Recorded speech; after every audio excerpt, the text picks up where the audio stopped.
Outback 2.5 suzuki. Just to give you an idea of how fast she runs. Right now we're at idling speeds. It's running pretty smooth, but I'm gonna get down on her a little bit to see how fast she'll go. This is once again a Suzuki df2.5 outboard on a Hobie Outback.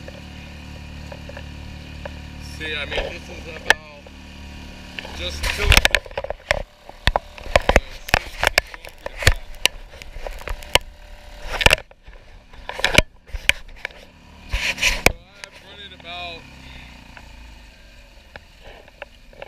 about regular throttle. This is idle.